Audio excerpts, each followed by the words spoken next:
Good evening, ladies and gentlemen. I'm Paki and I welcome you all to the valedictory session of the second edition of Vijigishu 2021, a three-day international level e-conference organized by Amity Institute of International Studies in collaboration with Nepal Institute of International Cooperation and Engagement, Nepal, from 22nd to 24th September 2021. On the theme, Delineating Global Power Dynamics in Asia Pacific. The aim has been to bring together erudite young scholars, diplomats, and experts from the field of international relations on a single platform. And I'm happy to announce that the conference hosted over 50 speakers from different parts of the globe within this short span of time.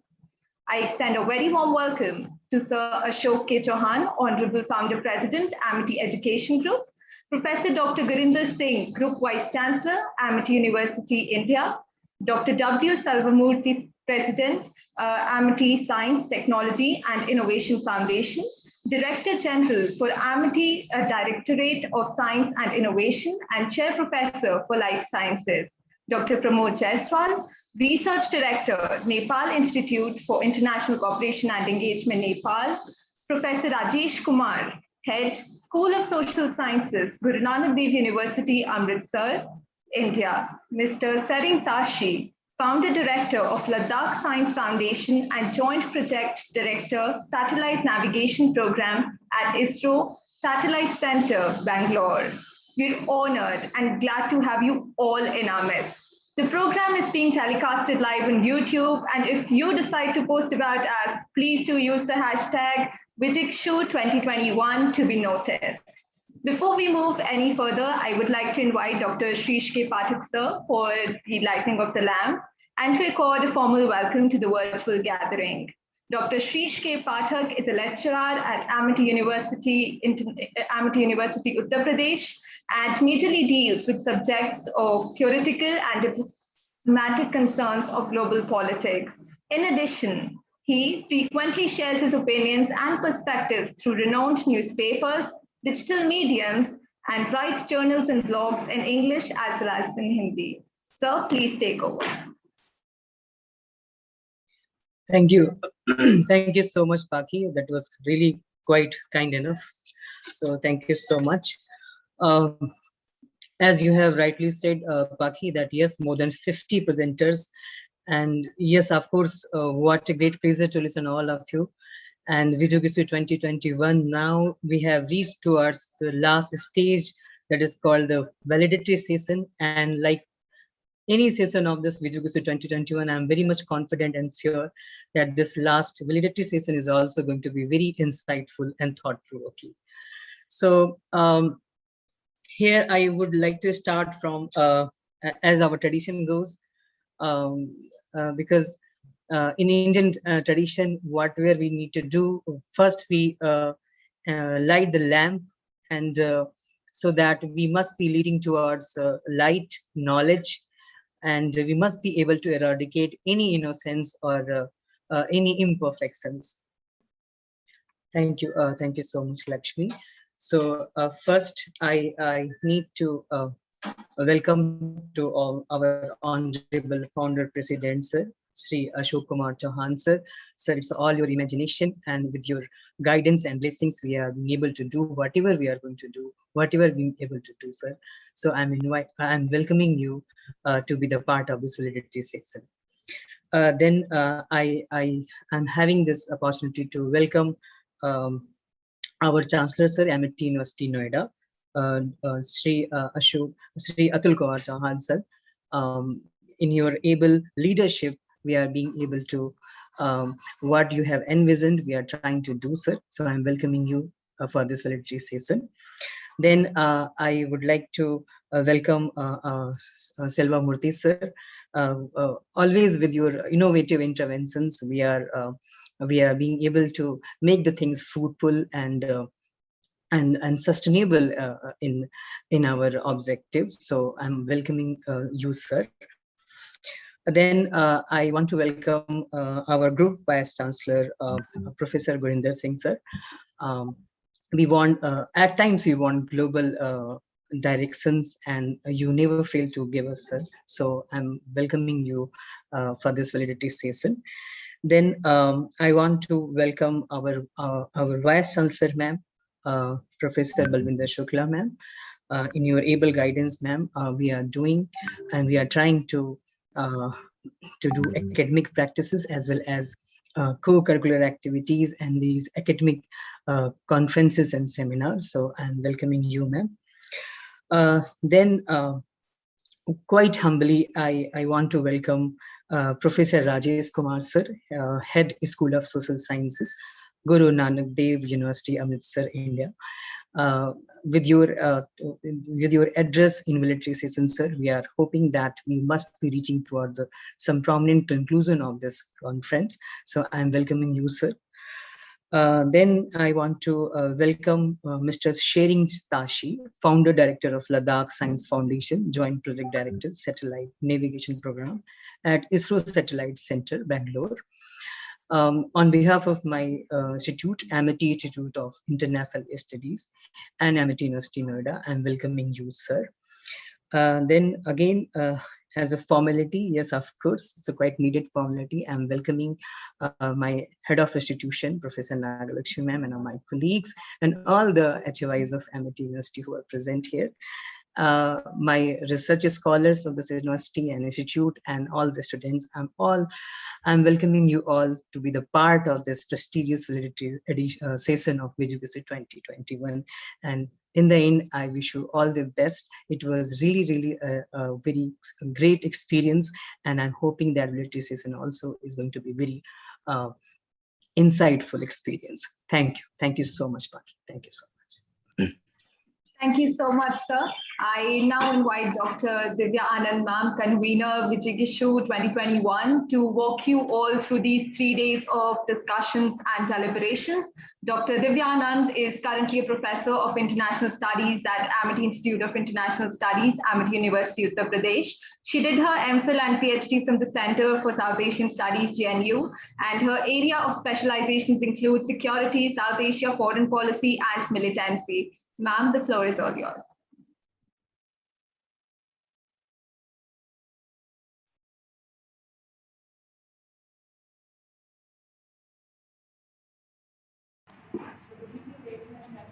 Divya, you're mute. All right, ma'am, am I audible now? Yeah. Thank you, Baki. Thank you, ma'am. So I'll start. Good evening, ladies and gentlemen. As the convener for Vijigishu 2021, the second edition of the flagship event of Amity Institute of International Studies, I take this opportunity to walk you through the 3 days of deliberations and discussions that were held during the conference. The theme for this year's conference was delineating global power dynamics in Asia Pacific, and the conference brought together a number of speakers, academicians, young scholars, diplomats, and experts on a single platform. The inaugural session witnessed the presence of eminent dignitaries providing us with valuable inputs. First and foremost, our founder, President Sir, Dr. Ashok K. Chauhan, who has always motivated us to strive for the best, and without whose unconditional support, this event would not have succeeded. Thank you so much, sir, for being our guiding light and for being present throughout the inaugural. Professor Balvinder Shukla, Honorable Vice Chancellor, Amity University, Uttar Pradesh. Honorable VC ma'am succinctly described that even a small change in international political sphere can impact global equations, and we all know Asia-Pacific region is not an unknown region in the international political sphere. Dr. Selvamurthy, President, Amity Science, Technology and Innovation Foundation, Director General for Amity Directorate of Science and Innovation, and Chair Professor for Life Sciences, vividly explained India's role in the changing dynamics of the Asia-Pacific region as an economic power, military power, and knowledge power. Professor Anuradha Chinoy, former Dean of School of International Studies, JNU, beautifully explained the geopolitics of Asia-Pacific region in terms of China threatening the United States unlike any other power. The only way forward is negotiation, accommodation of power rather than militarization. Ambassador Anil Trigunayat, Member of Indian Foreign Service, Distinguished Fellow, Vivekananda International Foundation, India, highlighted a newer strategic dynamics of Asia-Pacific region. He called it as CRIPTAC, which means CRIPTAC. Each terminology stood for C for China, R for Russia, I for Iran, P for Pakistan, T for Turkey, A for Afghanistan, and Q for Qatar.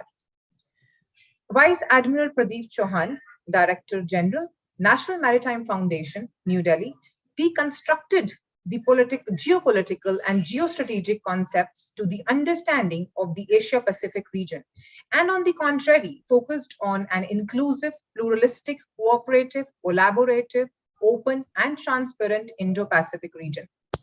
So the insights given by the dignitaries critically analyzed the relevance of the Asia-Pacific region from wide-ranging standpoints covering security, politics, economics, power dynamics, regional groupings, maritime policies of the countries in the Asia-Pacific.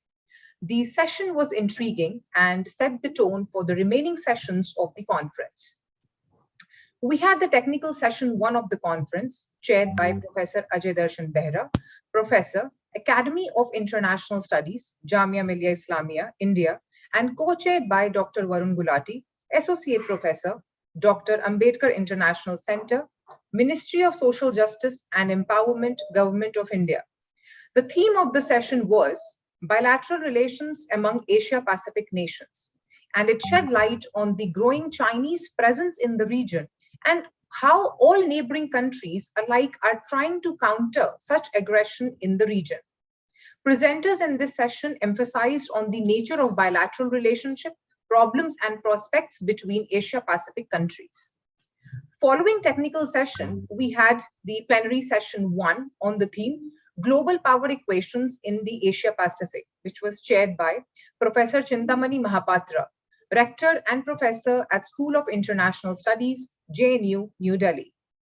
The session emphasized on the catalyst forces in the Asia-Pacific. It brought to the forefront the major actors in the region, analyzing their economic, military, political strengths, and also their relevant partnerships. The other panelists underscored the geoeconomic and geopolitical factors which determine the declining or enduring powers to simultaneously cooperate and compete with the actual rising powers. Starting with day 2, the theme for the second technical session on day 2 was economic and socio-cultural trends in Asia-Pacific. The session was chaired by Professor Shalini Sharma, Professor at Christ University, and co-chaired by Dr. Neeti Bhasin, Associate Professor at the Delhi School of Economics, University of Delhi. The derivation from this session is that the base of economics is politics, and politics is based on economics. However, it was mentioned that there is a gap between theory and practice. Different dimensions of society, like culture, religion, etc., impacts the economy. So the presenters for this session dealt with various contemporary topics, like the effect of Korean pop culture in the Asia-Pacific countries, the constantly insecurity between India and Pakistan, trade agreements in the region, China's increasing influence in this sphere. So the theme of the previous session allowed us to understand and ponder on the significance of the Asia-Pacific region and led to a gentle segue into the third technical session on India and Asia-Pacific. The session was chaired by Professor Dr. Nagalakshmi M. Raman, which began with as to how to find a common ground on different aspects of security in the Asia-Pacific. The speakers in this session conferred on India's role in the region through aspects of its command over the Indian Ocean, the significance it holds within Quad, and the Sino-India relations. Following technical session 2 and 3, we had plenary session number 2 on the theme Asia-Pacific versus Indo-Pacific constructions, chaired by Professor Upendra Chaudhary, Professor, Department of Political Science, Aligarh Muslim University, UP. The panelists drew comparisons between both the constructs while elaborating on the evolution of the two concepts, underpinning theoretical understandings to the issues concerning the region, the power outplay and its manifestations among the various countries involved. They also elucidated the challenges and prospects of both approaches. On day third, which is today, we started with the fourth technical session on the theme Asia-Pacific Insecurity Perspective, which was chaired by Professor Bulbuldhar James, a Department of Political Science and former director at Sarojini Naidu Center for Women's Studies, Jamia Millia Islamia, New Delhi. Professor James aptly described the relevance of the theme, citing how the emergence of non-traditional threats such as global pandemics, climate change, AI, cyber threats are transforming the dynamic sphere of security. The session was engaging throughout, with presenters discussing pressing themes such as Quad architecture and its prospects of space collaboration, China-Pakistan economic corridor, artificial intelligence, nuclear proliferation, and so on, further emphasizing on the evolving notion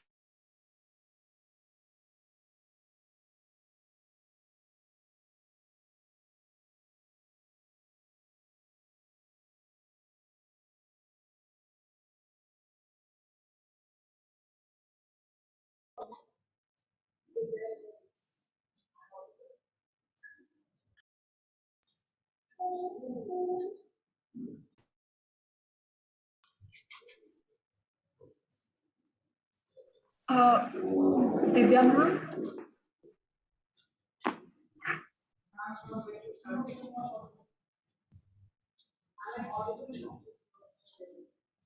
Looks like she's facing an internet. Yeah, it's some network issue, Divya. Yeah. Ma'am, your voice is coming from very far. Divya, you're not audible over here, but you're audible like this.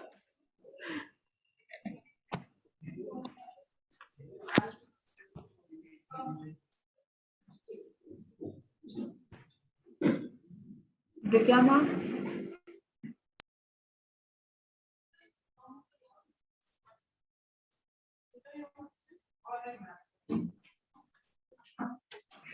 We'll just wait for another minute. Otherwise, we'll have to report towards the end if that's feasible.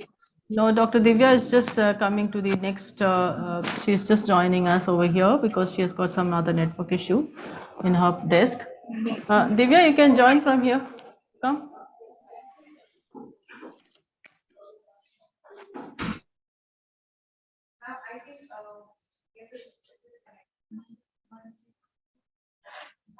Am I audible?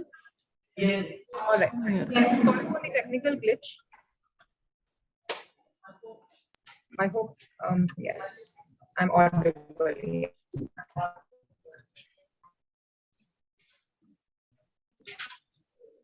All right. So following technical session 2 and 3, which we had in the morning, it was followed by the plenary session number 2 on the theme Asia Pacific versus Indo-Pacific constructions, chaired by Professor Upendra Chaudhary, Professor, Department of Political Science, Aligarh Muslim University, Uttar Pradesh. The panelists drew comparisons between both the constructs while elaborating on the evolution of the two concepts, underpinning theoretical understandings to the issues concerning the region, the power outplay, and its manifestations among various countries involved.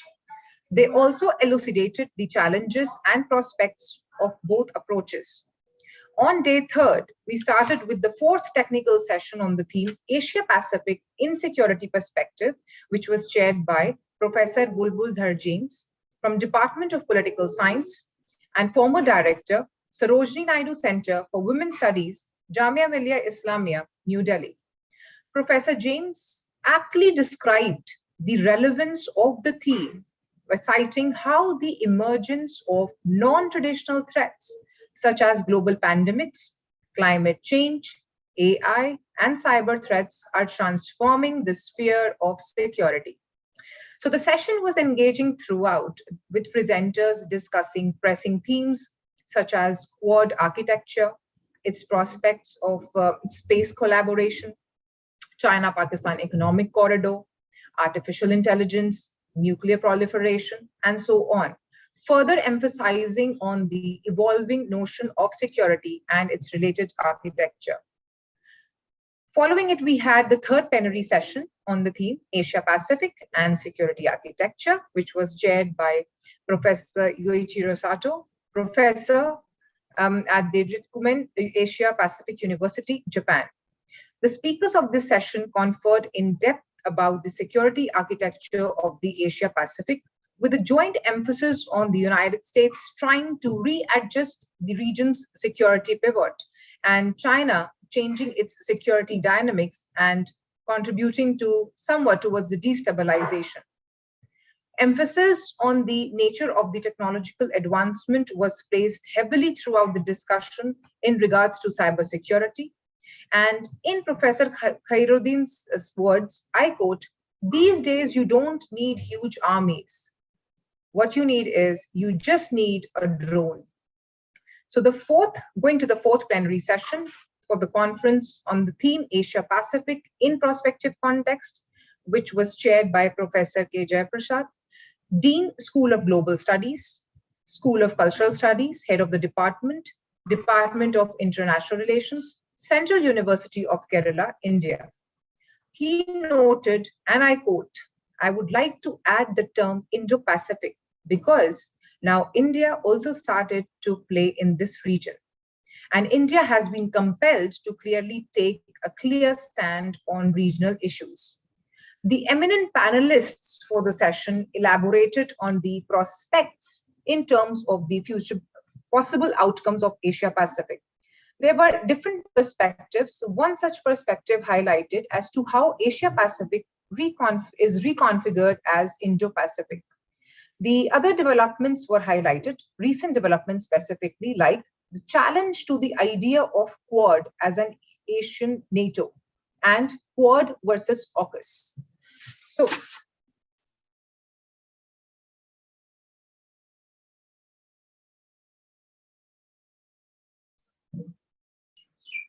I think she again. Is it fine? All right. So with these events that were executed in the past 3 days, Vijigishu is inching to an end as we observe the valedictory session. The discussions and deliberations conferred in the duration of this e-conference has allowed all of us in attendance to gain as many insights and perspectives on Asia Pacific and its components. Thank you. Thank you so much, ma'am. It was very difficult for you to summarize the 3 days, obviously, when the discussions were so intriguing, but you did it so well. Thank you so much, ma'am. I think even if people did not join the session, the report summarized everything for them. Thanks a lot. And now moving forward, I request Dr. Pramod Jaiswal, sir, to address the virtual gathering. Dr. Jaiswal is the Research Director at Nepal Institute for International Cooperation and Engagement, Nepal. He specializes in China and South Asia and has done extensive work on Chinese foreign policy, China's South Asia policy, and its ambitious Belt and Road Initiative, BRI. His research focus also includes insurgencies, border management, terrorism, illegal migration, radicalism, and ethnic conflicts.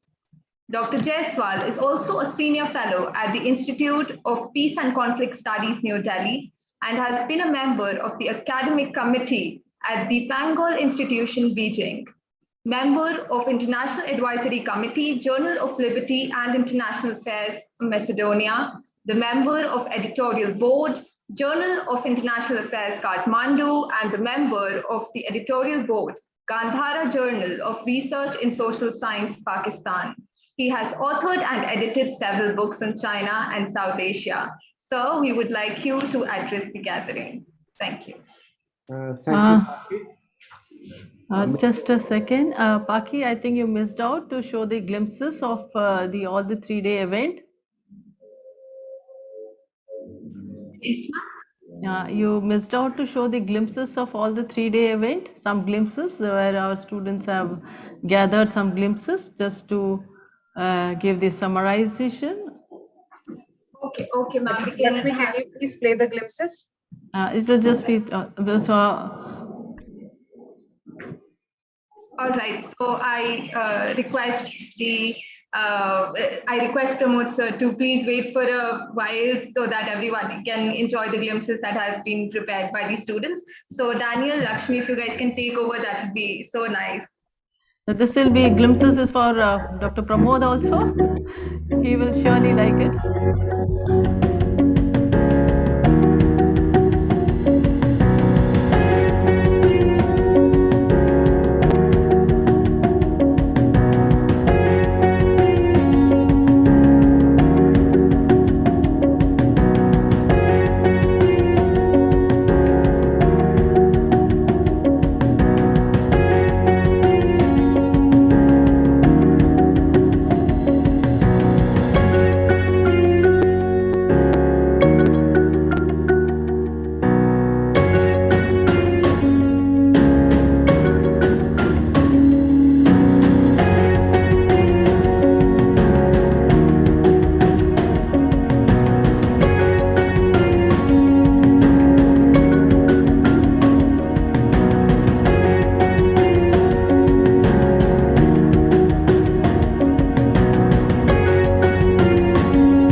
Lakshmi, I think it got hanged. Can you please move faster? Trying to This? resolve it, understanding.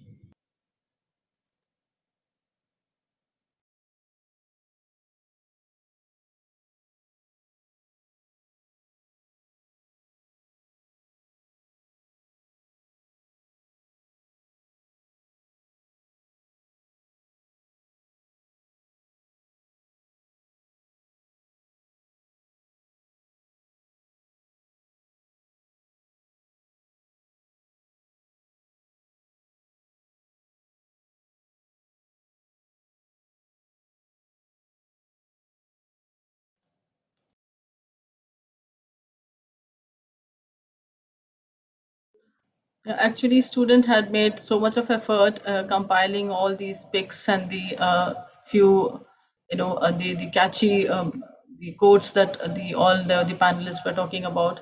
They have really worked hard on this, but I think they are facing some technical glitch in playing the same.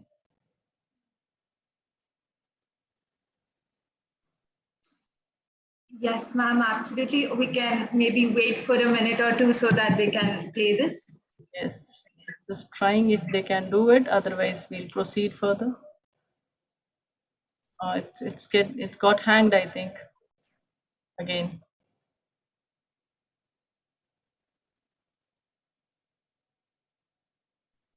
Lakshmi, if you could stop sharing and reshare it, maybe it will start working. Yeah, Paki, just doing. Yeah.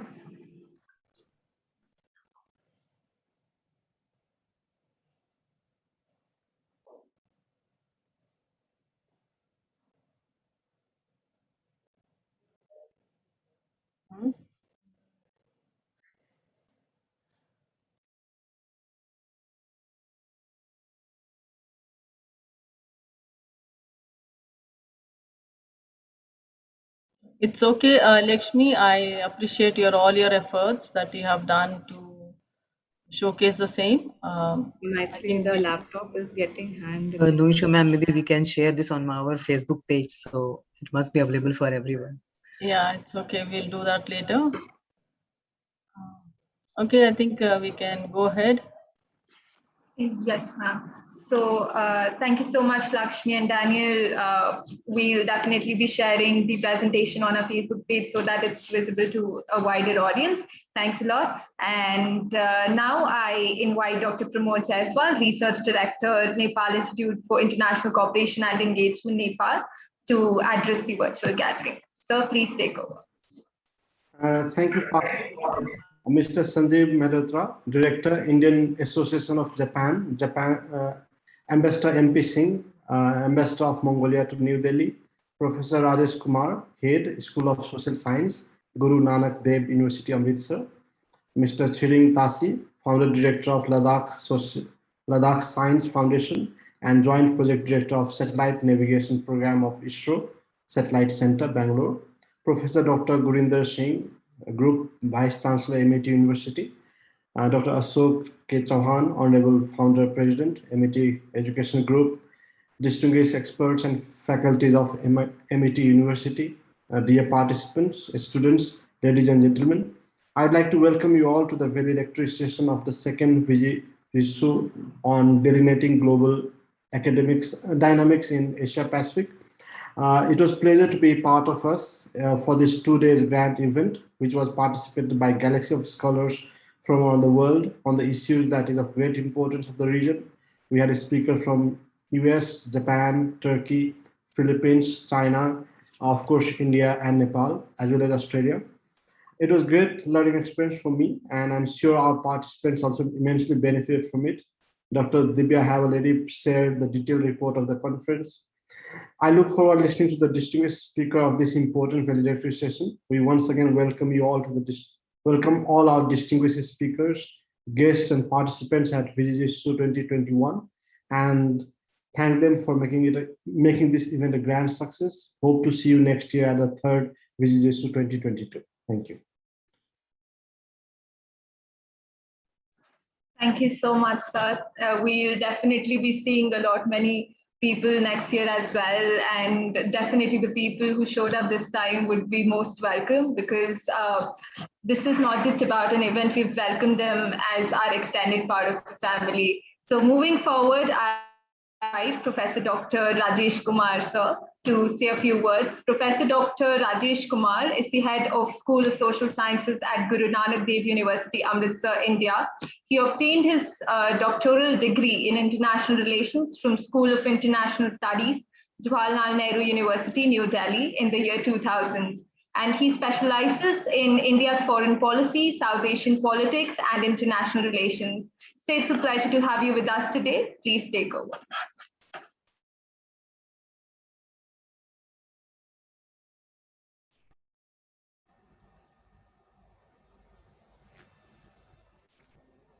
Okay, hope I am audible to everyone. Absolutely. I do not know, my video is not there, though I have.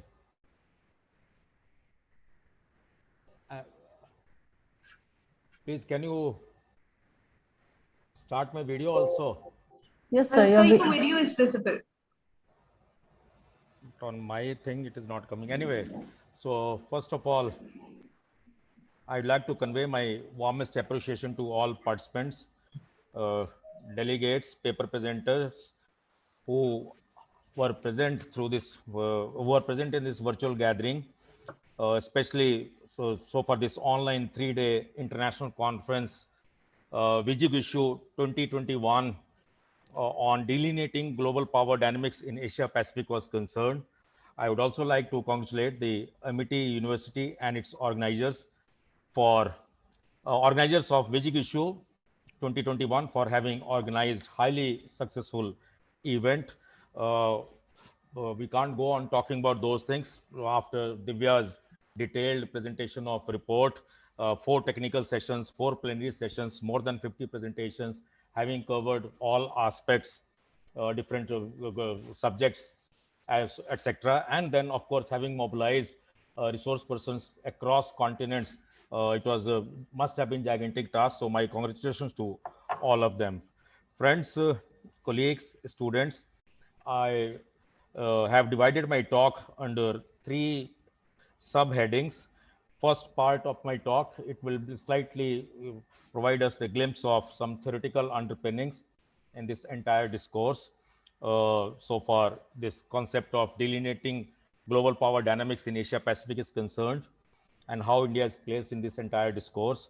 Second part of my talk, it will help us in understanding what you call global power dynamics. And the concluding part of my talk, it would help us in knowing about the roadmap that lies ahead for India. So beginning with my first part, uh, what a finest blend of Indian traditions as well as Western traditions. As the conference goes by, it picks up a concept, something known as Vijugishu, from whose reference one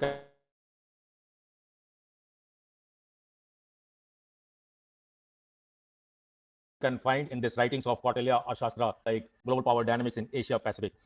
Friends, colleagues, dignitaries, I have no hesitation in telling that since at the end of the post-Cold War, we have seen a rise in the use of theory of construction in describing certain social events, political events, and so forth, things in so far discourse of international relations are concerned.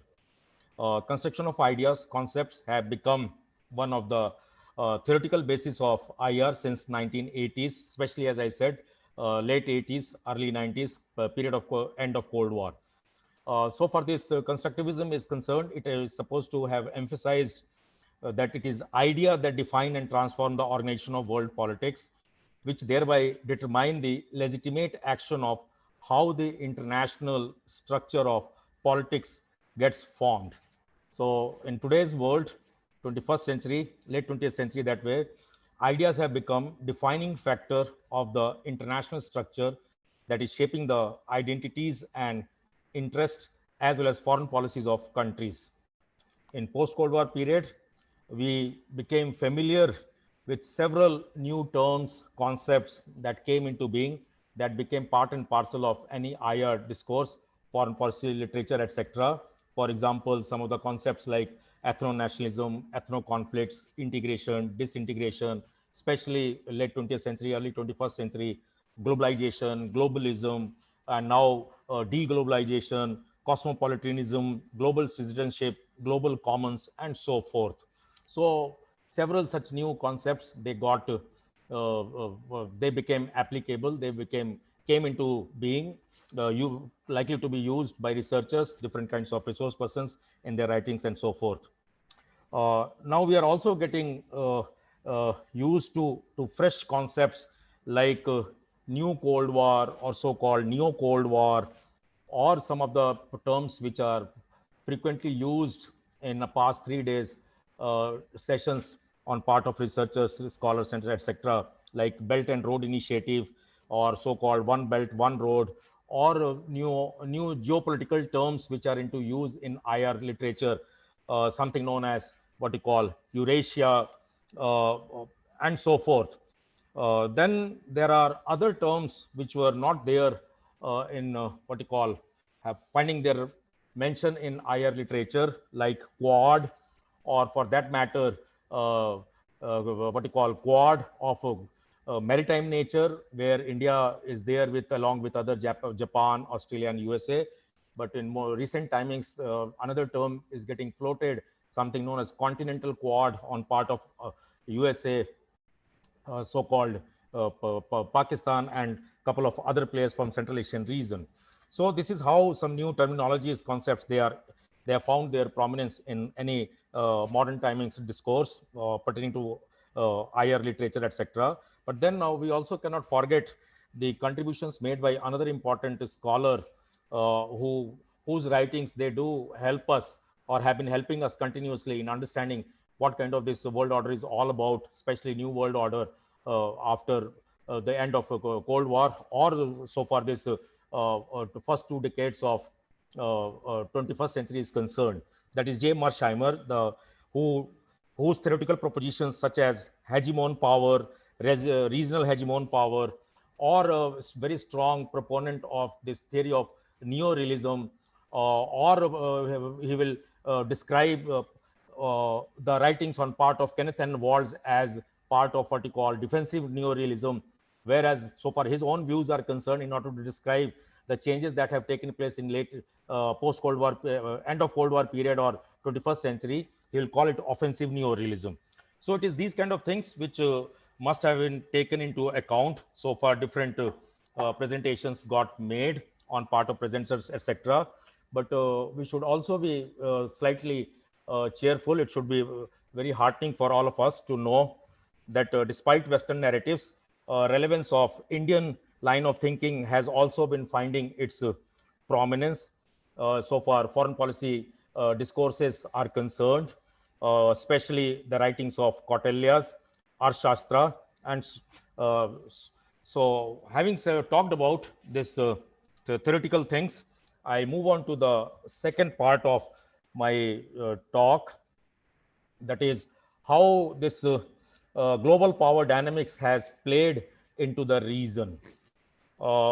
If we are not to take into account all players, but then at least some of the most important players, they are largely responsible for having what you call transformed the dynamism of this particular region, whom we are calling it Asia Pacific, or a very clear cut departure from Asia Pacific to Indo Pacific and so forth. So it is almost a transition from Asia Pacific to what you call Indo Pacific. So far, what you call conceptualization things are concerned, definitional things are concerned, historical things are concerned, they stand settled.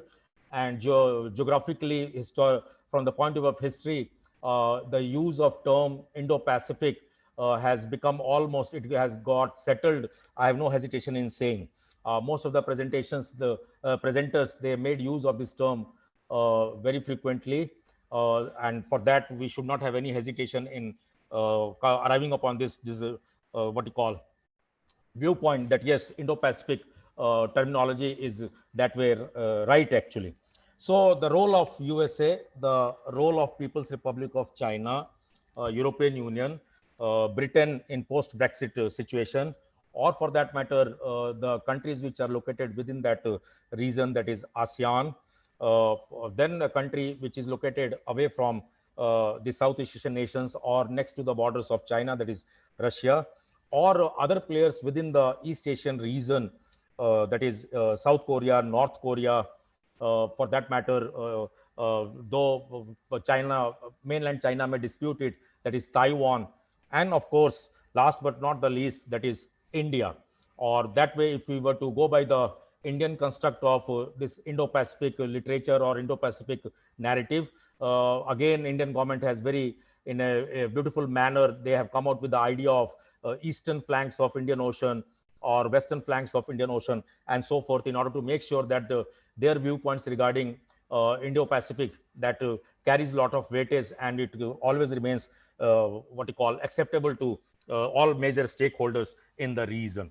So if you happen to look at the largest player which has dominated in this entire region, that is United States of America, we all are aware about this what you call nature of new world order in late 80s, early 90s, or which is now in transition, that is whom we would have rightly described as unipolar world order. But then again, we also find that this unipolarity is giving way to the concept of multipolarity or so-called polycentrism. But the role of USA has been vitiating, I can say that way. There are doubts, serious doubts are getting cast that what you call in post-Afghanistan exit period, can United States of America be relied or not? Will its allies and all can remain firm about the US assurances about their security umbrella, etc., whether it is ASEAN region or US's involvement in this APEC concept, ASEAN concept, ASEAN Regional Forum concept, or so-called this another important concept that is of East Asia Summit and so forth. And of course, in recent timings, a lot has been discussed. Thus, I will make passing reference since it is a ceremonial kind of talk on my part during that valedictory session, actually. That is concept of Quad or AUKUS, or this emerging scenario in post-AUKUS period, something regarding this concept of nuclear deterrence, etc. So US continues to remain very, very important player for several reasons. It is, though, very seriously getting challenged by this rising power in that particular region, that is China. But then again, both the countries, whether it is number one USA and number two China for that matter, they have very stronger reasons to continue to differ with each other. At the same time, continue to remain in a very serious manner engaged with each other.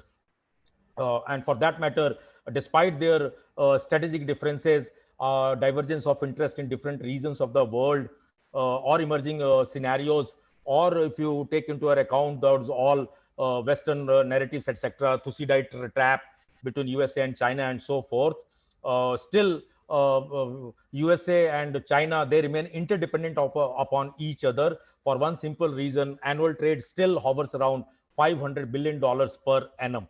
So far US China trade is concerned. And then of course what you call the kind of dependencies what you call USA is created on, so far China is concerned, in terms of what you call owning largest amount of US Treasury bonds, etc., which will be as high as to a tune of $2 to $3 trillion and so forth, actually. So that way, USA and this rising power, despite the fact that China may be in slightly hurry to get USA replaced from its position, but then, as I said, USA continues to surprise rest of the countries of the world, including China. And as most of us got familiarized, the most recent development in the name of AUKUS and so forth, or the way USA has succeeded in getting this some of the important players of Europe moved out of this European Union, especially Britain, or Britain, which is all set to play independent kind of foreign policy, and it will not hesitate from what you call getting its position status re-established, the kind of position or glory it must have enjoyed during 18th century, 19th century, early 20th century, or mid 20th century international relations for that matter. Then, of course, so far China is concerned, there are several issues on part of China. One can talk about what you call this multi-dimensional challenges posed by China to the regional order, or I was hearing to one of the presenters who made use of this term, gray zone coercion on part of China, especially that you need not to launch a full-fledged war against your neighbors or extended neighbors, and still you manage to win the things, achieve the things, or bring their territories under your control. So new tactics on part of this very important player, and that's why a lot of changes, transformations are bound to take place within the arena of international relations, especially this Indo-Pacific, or so-called earlier Asia-Pacific region, because of this new tactics of economic coercion, foreign interference, or so-called also the use of civil militias, or this new concept of BRI, where we are talking in terms of another innovative idea on part of China to get smaller players trapped into so-called debt trap, actually. So China's conventional military power has increased and its footprints have expanded, and hence we see that present global order is coming under a lot of pressure. Or we can say that so far China is concerned, there is a greater amount of integration between its conventional and so-called modern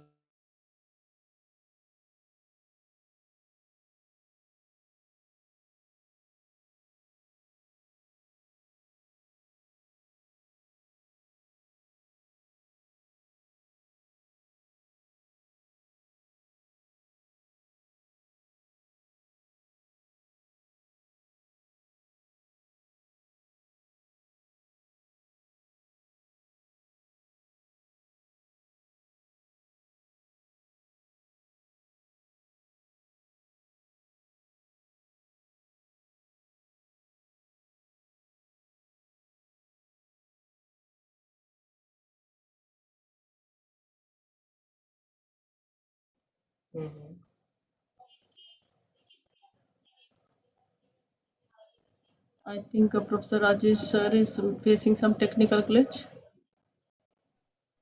Yes, ma'am, maybe we can wait for him for Yes. another minute. कुछ करने के बाद ठीक है ma'am, बस थोड़ा सा इसको ध्यान में रखिए, अगर हो जाएगा तो।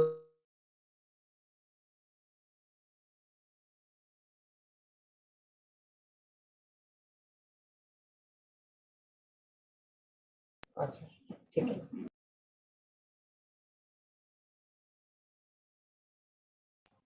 IT team, is it possible to just help him out? Is it possible? IT team? Yes, ma'am. Yes, is it possible? Can you please check it out with Professor Rajesh Kumar Singh, sir? Ma'am, I think internet problem is disconnected. Yeah, yeah.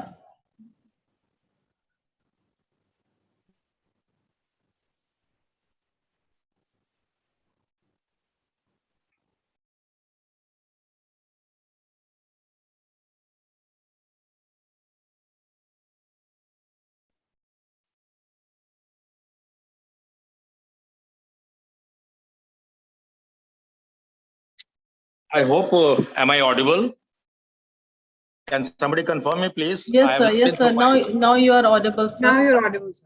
Yes, so I got logged out from my PC and then again I have joined through my mobile. Please just help me out in completing my talk very quickly. I will take another 5 to 10 minutes since I was suddenly, my name got announced. Otherwise, there are a couple of speakers before me.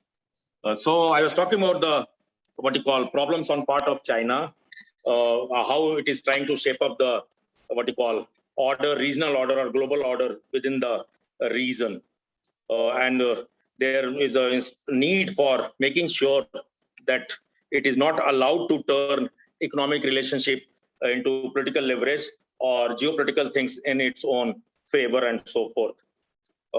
Whereas the matter of the fact is that it has succeeded in what you call getting its capabilities increased, capacities increased. So far, this anti-access or area denial capabilities are concerned. Or over a period of time, so far its conventional forces are concerned, sufficient rise is there, what you call modernization is there, a lot of reforms have taken place, and that's why it has tried to narrow the gap between itself and so the sole superpower that is United States of America itself. Then, of course, so far, other players are concerned. EU, very piquant kind of situation prevails between EU and China.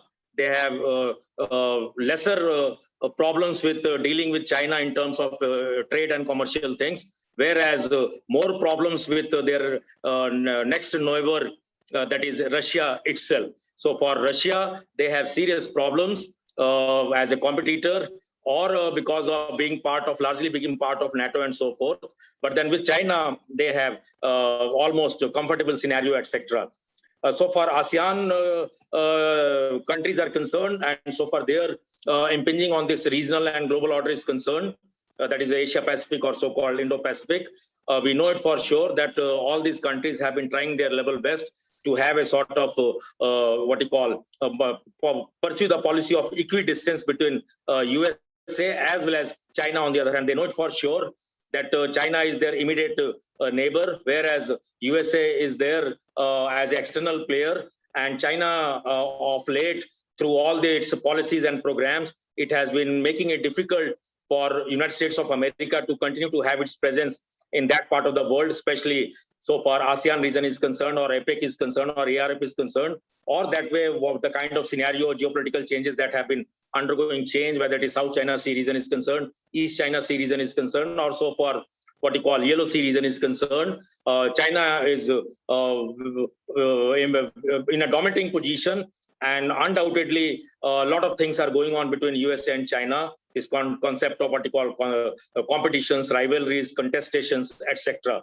And that's why we saw that it was a very important move on part of USA to move towards Australia, especially a power which was supposed to be a signatory to the NPT, but they made it sure that the whole world is surprised with this alliance, nuclear alliance, security alliance, submarine alliance, whatever you call it, onto the part of this USA, Australia, and so-called UK for that matter.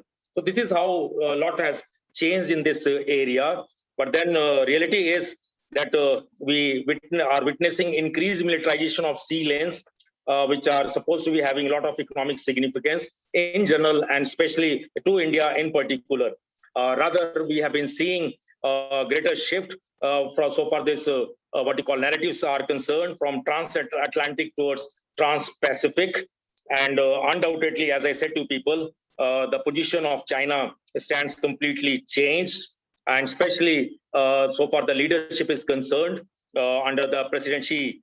Then we have been seeing that different powers are interacting with local players, regional players, and that way India's prominence has increased actually. There are cases of strong convergences. At the same time, there are also instances of divergences besides contestations and rivalries. So this was about the role getting played by different players in this particular region. That is what you call Asia Pacific, or so-called Indo-Pacific. Very quickly, despite the fact that all these players, they continue to have their presence in this part of the world, but this part of the world, that is Asia Pacific, or so-called new terminology Indo-Pacific, it is also what you call faced with this, different kinds of fault lines pertaining to sovereignty issues, territorial disputes, maritime boundary disputes, disputes of ideological, cultural nature, or historical enmities are getting revived in present timings, or then challenges of new era, that is terrorism, radicalization, and so forth. So time would not permit me to go into those fault lines, but certainly this has become the hallmark of this very important region of the world, whom we know as Asia Pacific, or here onwards, we also know it as Indo-Pacific region and so forth. So there are a couple of questions which can be raised on part of scholars, already must have been raised in past or during this particular virtual gathering, or in future also many new writings they would appear. And I share in this manner that will USA remain engaged towards ASEAN or not, East Asian nations or not, or especially the region which has become the center of focus, that is Indo-Pacific, especially in this scenario that has happened in our South Asian region, that is Afghanistan itself.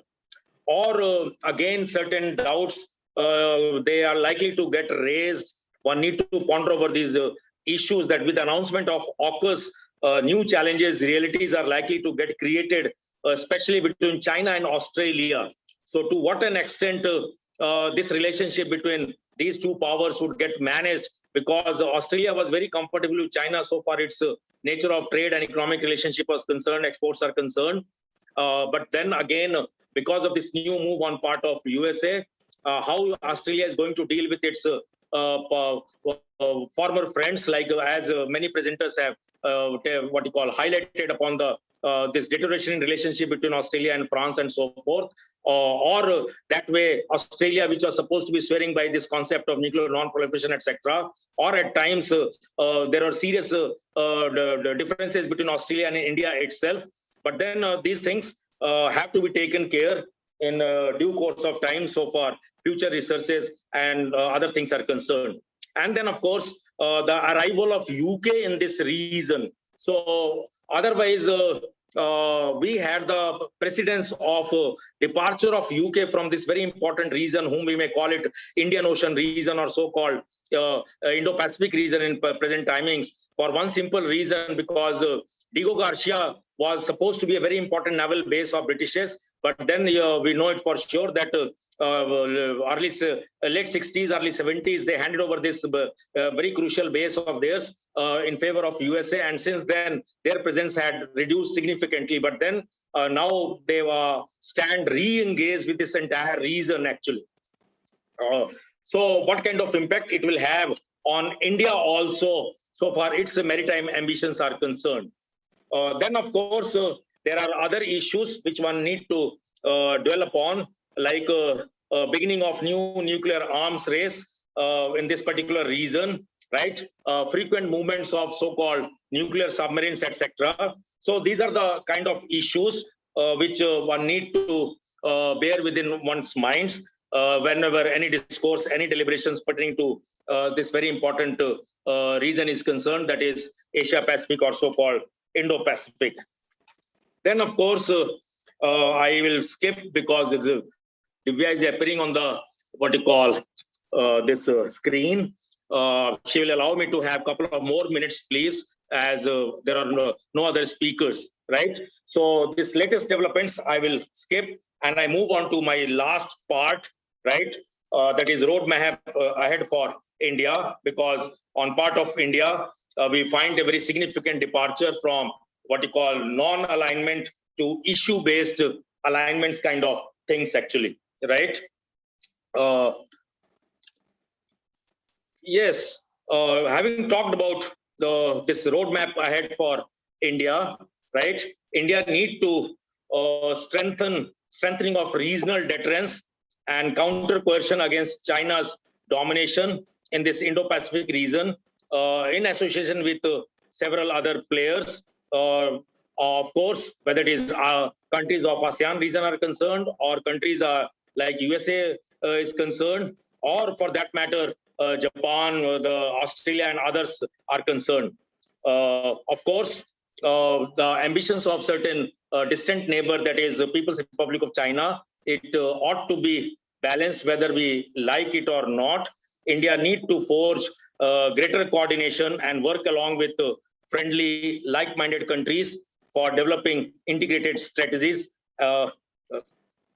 Then, of course, we need to build upon partnerships, synergies between different common what you call platforms, as we people know it for sure. There are several new terminologies, concepts which are already in use, and from time to time our what you call dynamic prime minister has been making known to the world, and what you call assisted by our very dynamic external affairs minister S. Jaishankar, who has innovated, helped the government in making use of those new terms and concepts, actually. So there have been several successes onto the part of India that way. India has come a very long way demographically, though it has been very unique. Government is engaged diplomatically, politically to all important countries in the immediate neighborhood as well as far off regions of the world. Top leadership of the country has remained engaged with the world from time to time through virtual summits, though it was a period of lockdown or unlockdown.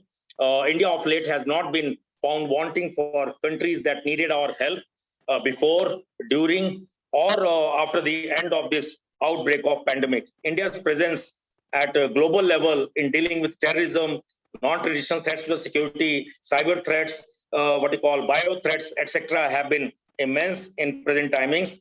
India has also got its presence marked on the global high tables when it came to the question of climate change, or joining of nuclear supplier groups, etc., or this handling the issue of migration in post-conflict situations, or so-called this HADR, humanitarian assistance, disaster relief operations, etc., or concepts of urbanization, neighborhood, etc., is concerned. So, friends, colleagues, students, I don't mind raising certain questions, which also should be treated as conclusions from my side. What you call how India is going to cope up with certain challenges onto our LSE, or though we are still dealing with the aftermath of pandemic, etc. There are certain transformational challenges of socio-economic strategic nature. Will India succeed in getting this level removed from its what you call presence at the global level? Something known as, many countries would criticize India that it is a premature power, or it is a reluctant power. At times it will be very excited in joining certain groupings, etc. And then suddenly there will be knee-jerk operation, as it happened in case of RCEP, or even in case of Quad. Doubts are being raised that how willing India would be in becoming a stronger ally of USA and others, actually, or it will continue to have some sort of what you call maintaining distance from the concept of alliance in an open manner. Or will India be ever able to promote rule-based order or shared values, interests with like-minded countries in its this very crucial region of the world, that is Indo-Pacific? Or will we ever be able to synchronize our foreign policy decisions with the larger goals of peace, prosperity for the entire world in consonance with our civilizational instincts? So, or we need to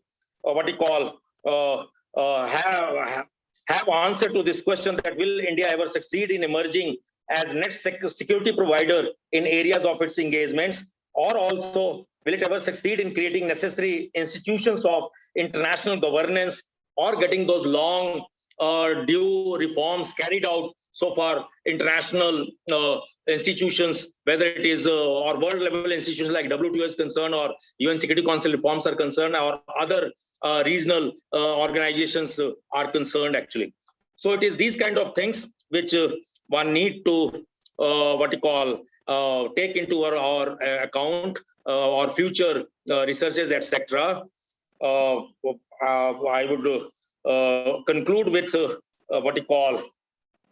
certain proposals which are not new as such. Many think tanks, many scholars, they have been suggesting these kind of things onto the part of all those who are associated with this process of foreign policy making process actually, that our foreign policy must reflect this maxim, something known as of cooperative nature, that is cooperative security kind of concept, or this consultative approach that is winning the hearts and minds of important stakeholders in and around the region, or of course this concept of inclusivity, that any region of the world where our interests are very vital, they should not be allowed to be dominated by others. So that way, fairness, equilibrium, and open navigation, etc., the kind of things which have formed the basis of these Quad discussions, or so-called the kind of strictures which are getting made against this dominating power in the region, that is China. So policymakers can focus upon this government to government level things, people to people level things, or between government to people kind of context, or informal conversations, besides institutionalized cooperation, right? Of course, policymakers also need to focus a lot upon infrastructure development, and getting these various connectivity related things completed, put in order, despite several hiccups, etc. Of course, India may have very lot of doubts on its parts that will we ever be able to replicate the kind of successes which we have been seeing on part of China's this ambitious program of something known as BRI, etc. actually, or the way it is likely to impinge upon this our immediate neighborhood, that is in South Asian subcontinent itself, in the name of CPEC, etc. So we need to build purposive partnerships. We need to take into our account and develop our capabilities, capacities, including all elements of national power. They need to be operationalized thoroughly. India need to continue this process of rebuilding its primacy in the region through multilateral participation in the all regions, whether it is immediate neighborhood or extended neighborhood, and so-called terminological things are concerned, Asia Pacific or Indo-Pacific. So with this, I conclude my address, and I thank the organizers for having given me this opportunity to be among the all these personalities of national nature as well as international. So once again, my congratulations to the family of MIT University organizers, Professor Nagalakshmi, Dr. Divya Anand. Thank you so much.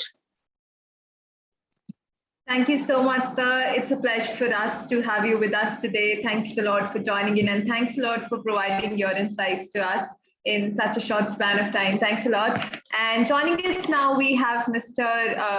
Tashi. Mr. Tashi has been working with ISRO since the year 2002. He is the first ISRO scientist from Ladakh. Presently, he is working in the field of satellite navigation program at ISRO Satellite Center, Bangalore. He has worked in the area of SATCOM application projects such as telemedicine, EduSat project, disaster communication systems, etc. Mr. Tashi is currently associated with NAVIC IRNSS project. Many new technologies for space, ground, and users segments have been developed indigenously by the team of IRNSS. He has contributed in the field of system engineering, simulation, realization, testing, and evaluation of various segments of IRNSS system. Mr. Sering Tashi is also the founder of Ladakh Science Foundation, a charitable trust which has been established with an aim of promoting science and technology education, research and development in the various fields related to Ladakh scientific advocacy, science policy and strategy planning, innovation, scholarships, career guidance, and other charitable events. So, sir, please take over.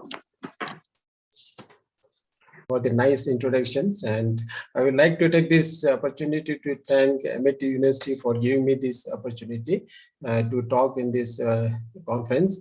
Even though I am a odd man in this conference, like delineating global power dynamics in Asia Pacific. So of course my subject is not in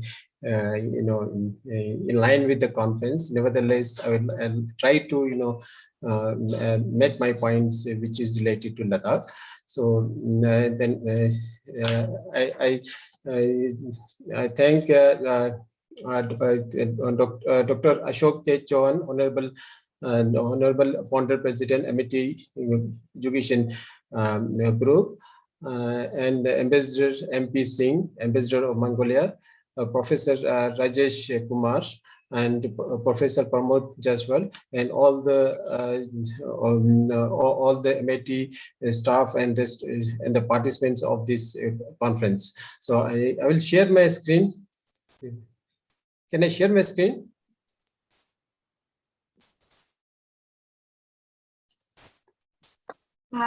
So the screen is not visible as of now? Yeah. Is it visible? Not to me. If anyone, yes, it's now visible. It's visible. Yeah. The topic given to me was the role of Ladakh in Make in India. And in this context, I have made some few slides. And just in the beginning, I would like to introduce about the Ladakh Science Foundation.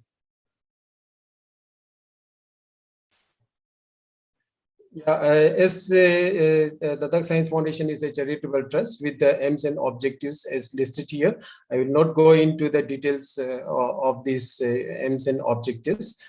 And these are our various programs we propose to do, and some of the programs we have started in the last 2-3 years. So we look forward for more partnerships to achieving our aims and objectives and the future programs.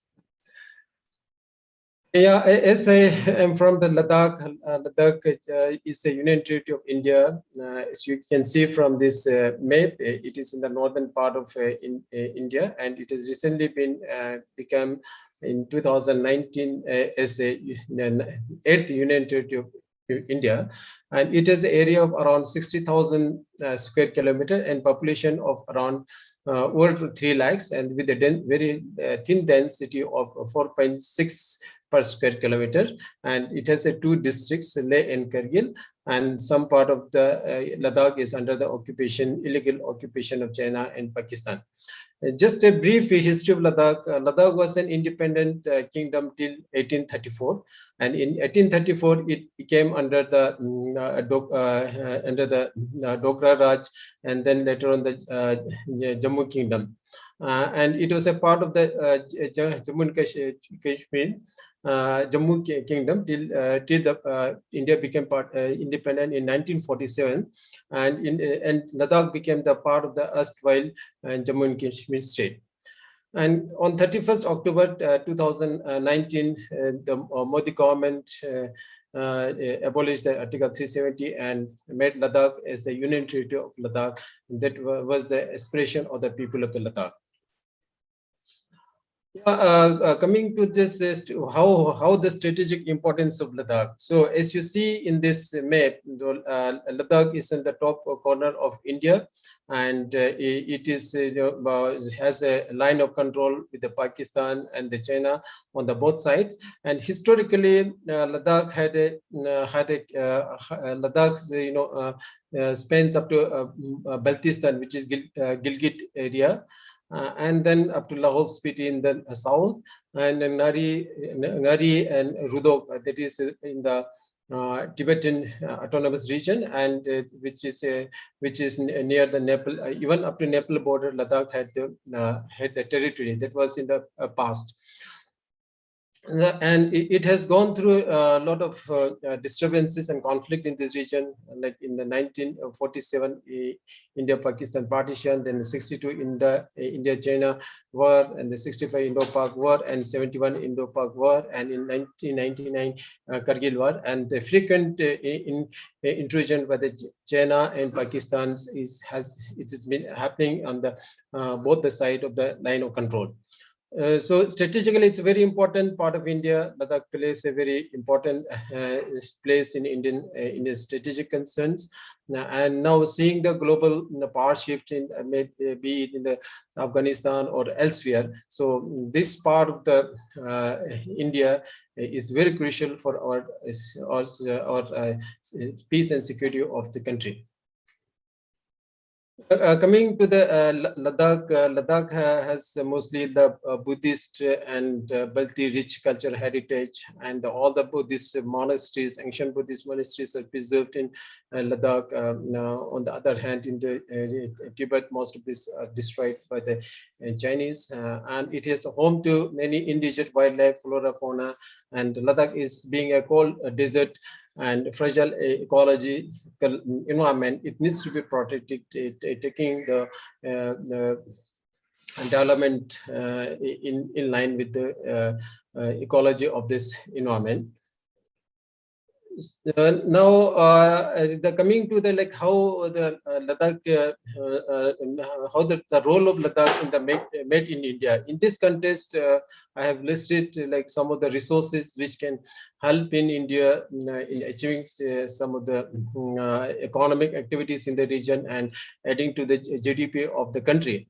Ladakh, as I said earlier, it's like around 60,000 square kilometers, very vast land, and it has a tremendous resources like in the renewable energy sector, solar, geothermal, wind, and hydro energies. And in agriculture, like apricot, apples, and many of the others agricultures in this area, and many medicinal plants are there traditionally, and in the new research is going on. And recently, one new research institute has been set up in Ladakh to do further research in medicinal plants and organic agriculture and horticulture products. So government has taken up the mission organic plan in that by 2025 Ladakh will become the organic states, so that organic production of organic agriculture and horticulture products. And the tourism, it's very known for its culture, religious, adventure, and geology and astrotourism. So Ladakh is very famous destination for the domestic as well as the international tourism. And the pashmina, very fine products of pashminas are being produced in Ladakh, and local handicraft. And minerals, there is no data available, but in some data in the open source, it defines many rare earth material, even the high grade of uranium, but these data are not in the public domain. What I'm trying to say is Ladakh can contribute in the Make in India programs. It can contribute into the GDP of India, provided it is harnessed properly. So coming to this renewable energy potential, like in the hydro sectors, around 827 megawatts. The solar, it's the radiation intensity in Ladakh is quite high, and most of the time the sky is clear, and it is estimated to have around 23 gigawatt of power generation capacity in Ladakh. and the wind is estimated around 100 gigawatts, and the geothermal 100 megawatts, and all put together around 124 gigawatts of power, which can meet substantial requirement of India's energy requirement. And these are based on some facts, like there are many agencies like Power Development Corporation, NHPC, Renewable Energy, Ladakh Renewable Energy Development, SIKI, NHPC. These are the data by the government agencies, and this is the source from where we got this data. So by harnessing this renewable energy, it can definitely contribute into the India's growth. Now, once we have some like resources in Ladakh, when we set up some industry or some power project, how to take it to the mainland, because now it has crossed the Himalayas, so Ladakh remains cut off from the rest of the India for almost for 6 months. So traditionally there was an Ladakh, even before the India's independent or ancient time. Ladakh had a slick route through Ladakh from the Central Asia, from Ladakh through Kashmir, it goes to the India. So this was a traditional silk route from Ladakh. Okay, then now, till few years back, we had air connectivity wise, there is a flight from Delhi, Mumbai, Jammu, Srinagar, and Chandigarh. The national highway NH01 through the Srinagar side, and NH03 through Manali side. This is the present connectivity in Ladakh. Okay, then there are many mega infrastructures projects announced by the government, or many of them are already started on the ground. These are like the railway connectivity Ladakh by Manali is around 23,000 crores. So this is under site survey. Preliminary periods all I think have completed. Then there's an expansion program with the airports in Leh, Kargil, Nubra, and other places in Zanskar and other areas. And the major road projects, it's going on, like border areas in Zanskar. So many of the roads they're making like 6 lane, 4 lanes. So they should really boost the economic activities. And the tunneling in the Rotang almost completed. Zojila already started. So by 2025 it will be completed. There are many other places like Singela and other passes in Ladakh. Proposals are there to make the tunnels in many areas. And as I said earlier, the power, there's a huge potential of around 124 gigawatts of power generation capacity. Once then, how to evacuate? So there is a proposal. There's already works that going on, the power laying the transmission line and connecting to the northern grid. So these are also going on, and there are new proposed airports, tunnels, helipads, and all these mega infrastructures. I think like it is costing around 1 to 1.5 lakhs crores of the project. There is a huge potential of any entrepreneurs to set up their business houses or come and invest in Ladakh. And this not only it will boost the economic activities, it will strengthen the strategic requirement in Ladakh region. As I said earlier, the one side it is the China, one side Pakistan, and there is a very unpredictable situation going into Central Asia, especially the Afghanistan side. So connectivity in the border region is very important. I think that is why the Modi government has really done a great job, and I would like to thank our Honorable Prime Minister Modi for doing all these mega projects in Ladakh. And what the challenges, as Ladakh is a cold desert and fragile environment, and any disturbance to the ecology will disturb the entire ecosystem of the Ladakh. So that needs to be, any development needs to be scientifically studied, and it has to be done in the scientific manner. And impact of global warming is very evident. The glaciers are receding, and many of the places the glaciers has almost gone in the last few decades, and the permafrost melting and glacial lake outbursts. This is frequently happening in Ladakh, and there has not been done much research especially on the permafrost and glacial lake outbursts and depletion of the groundwater. These are the future some environmental hazards is happening, and urban migration in the last 2 decades. Many of the villages they moved to the cities for more livelihood. So this urbanization and inflow of the migrant population. Ladakh has a population of over 3 lakhs. In the season, more than 3 lakhs migrant populations come to Ladakh. So how this local environment can take up this kind of sudden rise in the population. That means what I'm trying to say, the limited carrying capacity of the cities, towns, and the villages. And so that is a concern, and need to protect the endangered wildlife. There are many wildlife like small leopard, black-necked cranes, and there are many, and the flora and fauna. So this needs to be protected, and Ladakh lies on the earthquake zone 4, which needs to be considered while planning all the mega infrastructures. So thank you very much, and thank you Amit University once again for giving me this opportunity. So thank you very much.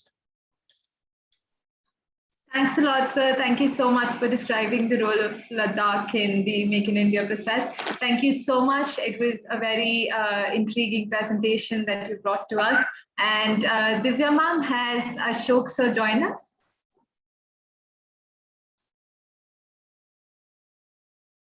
Ma'am?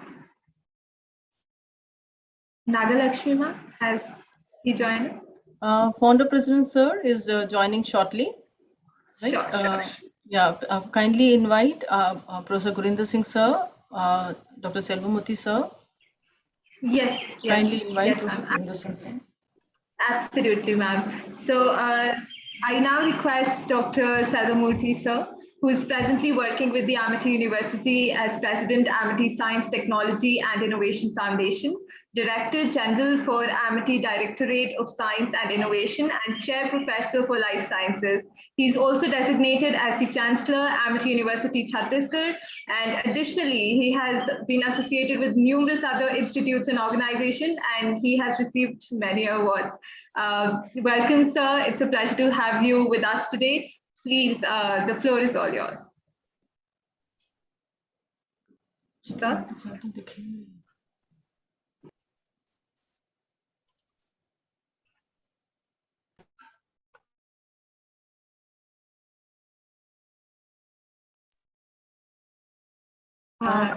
He was there. Selvamoorthy sir was here, I think maybe due to some technical problem. Okay, ma'am. Right now, I'll just call him up. Kindly invite Professor Garinder Singh sir, please. Sure, ma'am. So, kindly invite Professor Garinder Singh sir. Yes, ma'am. Absolutely. So it looks like Selvamoorthy sir is undergoing a technical glitch. We shall be having him after we've had Garinder sir. So Garinder sir, I now request you to please take the floor. Dr. Garinder Singh is the Group Vice Chancellor, Amity Universities, Director General, Amity Group of Institutions, Vice Chairman, Global Foundation for Learning Excellence, and Director General, Amity International Business School. He has substantial experience spanning for more than 26 years in institutional building, teaching, consultancy, research, and industry. A distinguished scholar and academician in the domain of international business. He holds a prestigious doctorate in the area along with a postgraduate degree from IIFT. He topped with 7 merits over there. He holds the distinction of being the youngest founder pro vice chancellor of Amity University for 2 terms, the founder director general of Amity International Business School, and the founder CEO of Association of International Business School, London. He has been instrumental in establishing various Amity campuses abroad at London, USA, Singapore, Mauritius, Tashkent, and many other parts of the world. He is internationally recognized as a professor in the area of management and is well known in the field of academics as an institution builder, a writer, a professor, distinguished academician, a top-class trainer, international business expert, and the champion of hearts of students. Sir, I would now request you to please take over.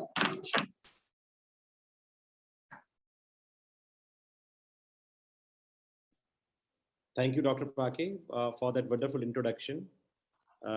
And very warm welcome to our two very important guests who have joined us today. Mr. Tashi, I was listening to wonderful deliberations which you have given, and your presentation on how we can do the business through Ladakh, and how important this region was. It was so interesting to understand not only the business prospects, but how it is leading many initiatives. Our congratulations for the wonderful work you are doing.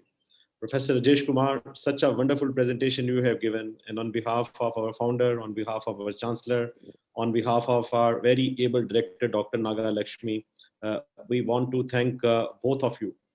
If we look at the kind of program which has been put up by Dr. Naga Lakshmi and the wonderful team of MIT Institute of International Studies, I think that there is no other institution in Asia, I would say, which could have organized such a meaningful conference. India is changing. Our economy is changing. And if you look at India today, along with the change, along with the becoming one of the powers of the world, the biggest challenge for us is that how we should have our relevance in Asia. We see on one side China, on the other side Pakistan.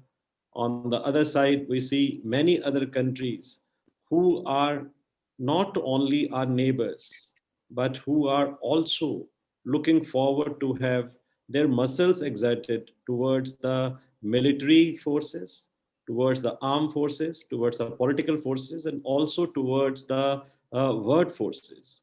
There are a number of issues which have been taken at the international forums. And it is very important for the students at a very young age who are students of MIT Institute of International Studies or otherwise studying international programs to understand that how these issues are not only important in their academics, but are also important while they will be writing policies, or they will be doing their advanced research, or will be giving the advices to government and to the various statutory bodies. It's very important for us to understand that how India is going to be more relevant in the all times to come. So my congratulations to Dr. Nagalakshmi. I was going through the program, was looking to the profile of the speakers, and wonderful work done by Dr. Divya Anand, who's the convener, Dr. Saresh, who is so ably looking at the things, Dr. Neha Sinha, our new addition, as well as our partners, Dr. Pramod, who's the director of NICE from Nepal. On behalf of MIT family, we want to thank each one of you. But I think that the challenges are such where we need to decide on that how to solve these challenges diplomatically. And it reminds me of a couplet which says that either you can be a mere spectator or you can be a person who can raise these questions. So I am sure that during the conference, you must have seen what should be the strategies of India and how we should be able to implement. But I will stop here by thanking each one of you on behalf of our founder, Dr. Chauhan, and on behalf of our chancellor, Dr. Atul Chauhan. And this couplet says, "Asoolon par jahan aanch aaye, wahan takrana zaruri hai." Either you can be, and for ages, we were just mere silent. We were just looking at the thing that it's fine, it's okay. But I think that today the world is recognizing the power. The world is recognizing the negotiating power. The world is recognizing the presence of our leadership. And it's very important to raise those questions at the international forums. And so is the role of each one of you, which is very important. And this couplet proves that. It says, "Asoolon par jahan aanch aaye, wahan takrana zaruri hai. Jo zinda ho, to fir zinda nazar aana zaruri hai. वो सबके लिए है, तो ये जिद भारत की भी है. बस बात ये है कि दुनिया से जंग जारी है. मैं कतरा हूँ तो कतरा ही सही तूफान से जंग लेता हूँ, मुझे बचाना अब समंदर तेरी जिम्मेदारी है. And the philosophy of our founder, Dr. Chauhan, right, who is the guiding force of each one of us. And may God give him long life. And he was the one who has instituted MIT Institute of International Studies. From his side, दुआ करो ये सलामत रहे, दुआ करो ये सलामत रहे, ये है इनकी हिम्मत, ये एक चिराग कई आंधियों पे भी भारी है. उसूलों पर जहां आ जाए टकराना जरूरी है, जो जिंदा हो तो फिर जिंदा नजर आना जरूरी है. Thank you so very much once again on behalf of our founder. We want to thank each one of you for making this conference very successful. Great, very good spoken, very good. Dr. Nagalakshmi, I think after that we are hearing you. Thank you, sir. My appreciation to all those who are present here. This was a wonderful workshop and very interesting. So, Nagalakshmi, now with you, please. Sir, I wanted to hear more from you. I'm so blessed. I feel so blessed that you are here, and I feel so blessed that Professor Garinder Singh sir is here, Salamati sir here. I feel so happy that you could spare some time for us, and it's really a blessing, sir. And I'm really thankful that you could make it. And the whole team is so excited and happy to see you. So actually, I have no words to express actually.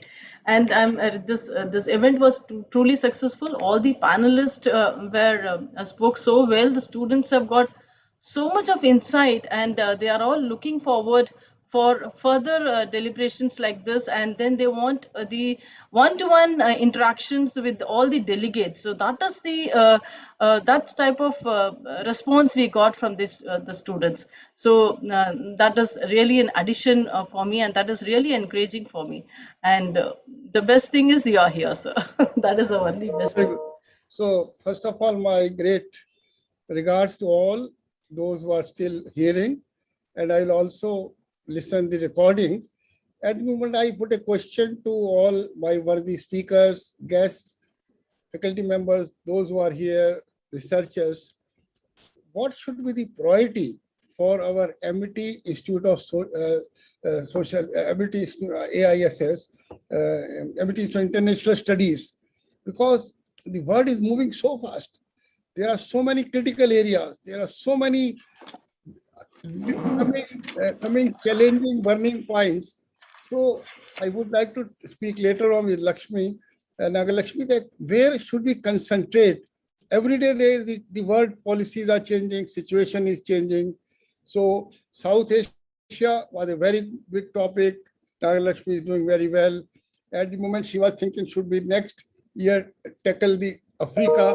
I told let's make things. Who can tell me how we concentrate our mind, body, and energy under the MIT Institute of International Studies? This is a very important institute. Anybody, I'll listen you also 1.5 minutes later. Somebody else, where are the priorities in the world nowadays? Anybody can speak, student can speak, anybody can speak. And don't mind, we are among ourselves. Nagalakshmi, you tell who will tell me. Otherwise, Garinder will jump in otherwise. Sir, actually, Professor Garinder Singh, sir, is the best guide for us. He's a mentor also for us, and I keep taking guidance from him at various levels. So I think he's the best person to tell you very frankly to talk about this. And nobody else can speak better. Another 2 minutes, just then another will also come out. You know, there are so many priorities. And this institute is so important for me, for MIT, for you all. MIT Institute of International Studies. This is so important. For example, the new development is in Europe, Central Europe is coming, and the China, Russia, America, Iran, Turkey. We should be aware of the problems which are emerging out. We should not take it easily. When people talk of Third World War, which is also not total out of question. So we have to keep in mind and understand it. I make a lot of thoughts.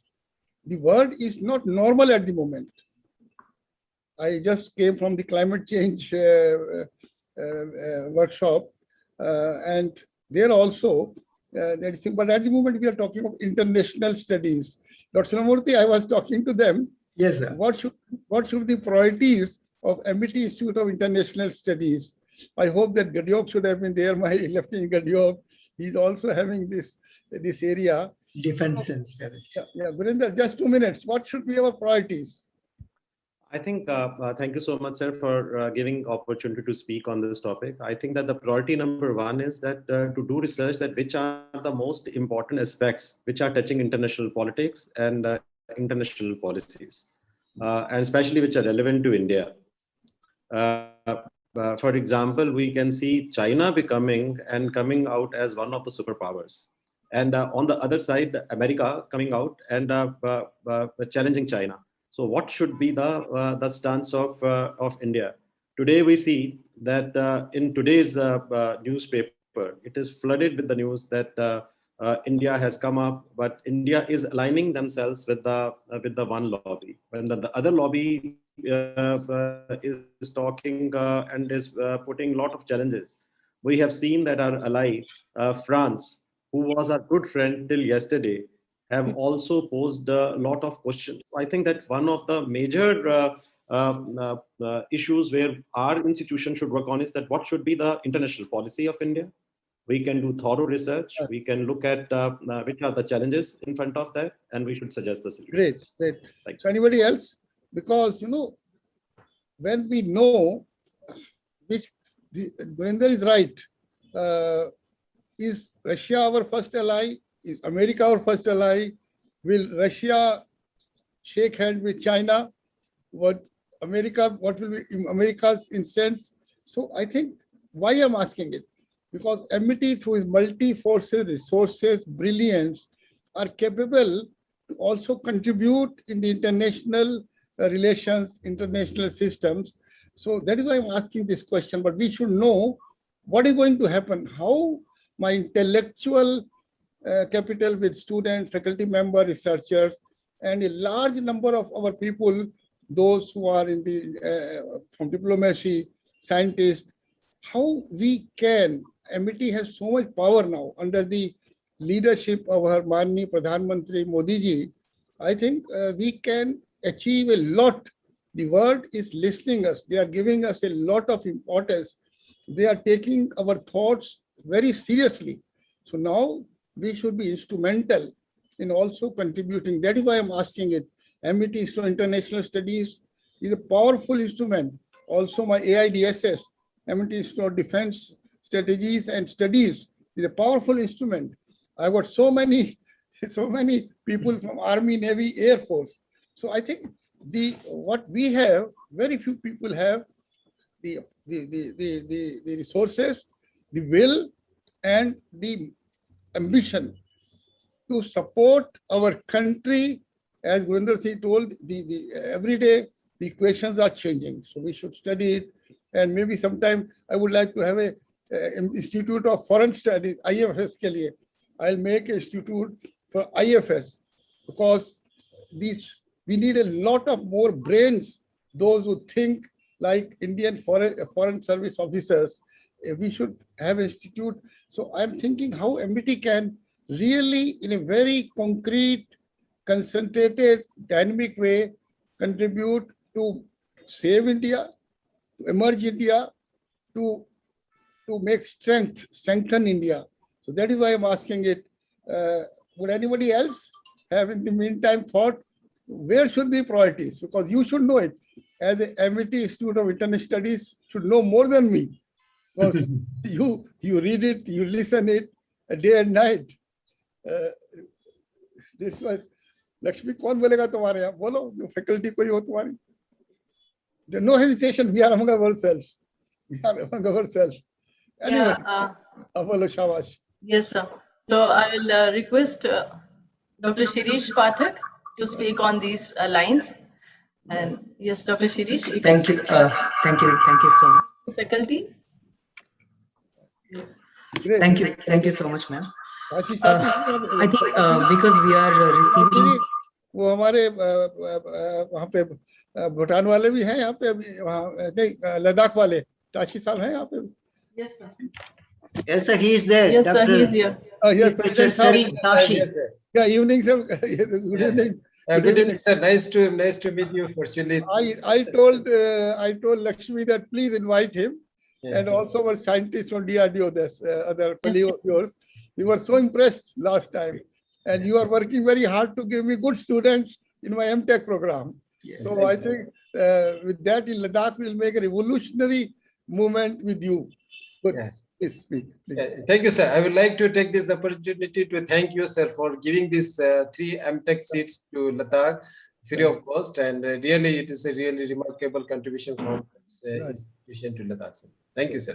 Great. So you are please complete. So somebody was speaking. Yes. Pathak. Thank you. Thank you, sir. So just give me 1 second.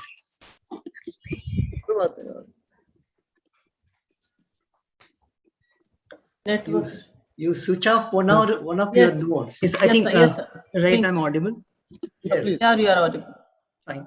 So, sir, I think we are the part of Amity Institute of International Studies as a faculty member, and what we are witnessing here that we are receiving students from diverse backgrounds. So because the students are coming from diverse backgrounds, so this is our priority, that how we can make those students as a powerful resource, human resource, so that they can contribute in various capacities in the diplomatic stakeholder, or as a leader, as a visionary startup managers. So because we are having diverse backgrounds of resources, so with the help, with the insight of curriculum and international studies and this kind of exposure, this is our priority. This must be our priority, that we can convert those enthusiastic souls into a meaningful human resource, so that they can contribute to our nation up to their best capability. Sir. Very good idea. Very good idea. So if you permit, sir, Dr. Divya also would like to speak on this. She's a convener as well as a faculty. I know you have worked very hard. You have worked very hard to make it successful. I know it. Sir, very good evening. My contribution is that I want to highlight that Amity is one of the first private university to offer international relations as a specific discipline and a separate institution. Here, students get opportunity to study different regions. We were talking just today about the Asia Pacific region. Here in the department, we offer South Asia region, specific sub-regions we are focusing on: South Asia, Central Asia, Southeast Asia, Africa, whatnot. We compare the foreign policies. We study India's foreign policy. So different aspects we are studying in this institution, and this under your guidance, sir, this institution has provided. I have received calls also from outside Amity that this university is really doing good in terms of providing the opportunity to students to get into different areas. And yes, not only the opportunity to get into different areas, but also different fields. So this is also linked with artificial intelligence, cyber security, as you have just recently mentioned, foreign officers. So the basic preparation, the basic training is given when we study the basics of international relations along with political science. So for diplomacy, to be a diplomat, to be a professor, or to be into the research think tank, this institution has a lot to provide to the students. Thank you, sir. Lakshmi, people call Asia Pacific. Some people object, they say Indo-Pacific. I have to still understand Indo-Pacific, Asia Pacific. I have to read a lot to know about it. Can you tell? I think China doesn't like Indo-Pacific. They say Asia Pacific. So I think our students should also be competent to reply with this question, because they should know more than me and anybody else on international studies, relations, because I can tell 12 points where I am very, very deeply following. Sometimes I want to listen from your students, what do they say to that? If I ask my dear student, what is going to happen with Taliban? At the moment, Turkey, Iran, Taliban, Pakistan, and so these are the things we should really very thoroughly understand for the welfare growth of our nation. So I think, Divya, you also have such meetings with your students, invite speakers, and then make a brainstorming, because curriculum you're doing very well, student number is increasing ever, but we should make them a diplomat, we should make them a politician, we should tell them the whole world affairs, where the world is going. That is the role of amity for the nation. So now the 2 minutes from you, sir. Yes, sir. Thank you, sir. Actually, now if you look at the international relations evolution, the focus was on Europe, then US, that is America, then now Asia. In Asia, as you rightly said, the Indo-Pacific region has assumed great importance because the whole maritime trade, which takes place through the Indian Ocean, right from Persian Gulf to Straits of Malacca, this part is now economically, strategically is very important, including South China Sea. So that is why our students should look at how do we strengthen this region, Indo-Pacific region. But there are many nations of Indian Ocean region, IOR. So how do we look at to build relationship, international relations with these countries, which are very, very important for us? So like Sri Lanka, Nepal, Bhutan, SAARC countries. So can we use technology diplomacy, like vaccine diplomacy, which we had is a technology diplomacy. So in building international relations, how do we put like SAARC satellite was discussed. So we should also look at this academic institution. How do we build academic and the technology diplomacy to strengthen and foster international relations, which is very important. Then we must also link the knowledge hub, which the new national education policy is giving, and how do we connect, how do we bring institutions from other countries to India. So again, this will build the relations, international relations through academic interface. One is through technology interface, the other is through academic interface. And then they should global power dynamics. The students must keep on scanning. They should, like a radar, they should keep on working. It's dynamically changing. It is no more Cold War to multipolar, but it is dynamically changing. Like he said, France is one example, the relations with Australia, how did it change? So you must keep projections. How will it lead? Not just only what is happening. What will be the projection if it moves in this, which are the trajectory? Our students, faculties must do research on futuristic emergent trajectories and horizon scanning. These are the areas in international relations which you people should work. So these are some thoughts, sir. Thank you so much. Well, Lakshmi, you make a small advisory group. You may be having from within the campus.